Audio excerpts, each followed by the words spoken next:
പ്രകൃതിയും മനുഷ്യനും ദൈവവും ഒന്നാകുന്ന സ്ഥലം കൊട്ടിയൂർ മഹാദേവ ക്ഷേത്രം. ഒരു മനുഷ്യായുസ്സിൽ ഒരിക്കലെങ്കിലും വരേണ്ട ഇടം.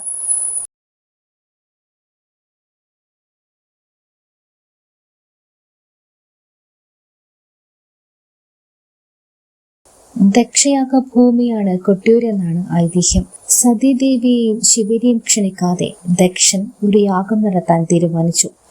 പിതാവ് നടത്തുന്ന യാഗത്തിലേക്ക് ക്ഷണിക്കാതെ എത്തിയ സതീദേവിയെ ദക്ഷൻ ആക്ഷേപിച്ചെന്നും അപമാനിതയായ ദേവി യാഗാഗ്നിയിൽ സ്വയം ദഹിച്ചു എന്നും ഇതിൽ കലിപൂണ്ട പരമശിവൻ വീരഭദ്രനെയും ഭൂതഗണങ്ങളെയും അയച്ച് യാഗശാല തകർത്തു.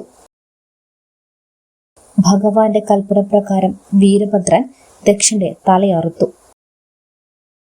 എന്നാൽ ബ്രഹ്മാവിന്റെയും വിഷ്ണുവിന്റെയും യാചന കേട്ട് ദക്ഷനെയും മറ്റും ജീവിപ്പിച്ച് ശിവൻ യാഗം പൂർത്തിയാക്കിയെന്നും യാഗഭൂമിയിൽ സ്വയംഭൂവായി പരിണമിച്ചെന്നുമാണ് ഐതിഹ്യം.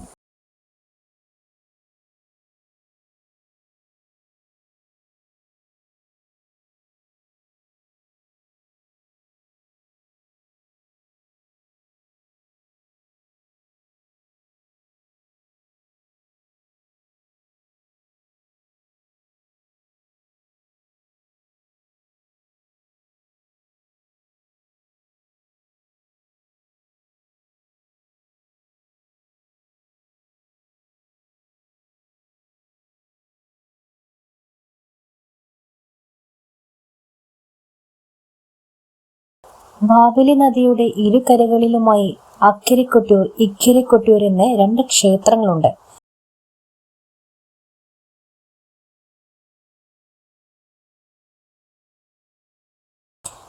വൈശാഖ മാസത്തിലെ ഉത്സവത്തിന് 28 ദിവസം മാത്രമാണ് അക്കരെ കൊട്ടിയൂർ തുറക്കുന്നത്.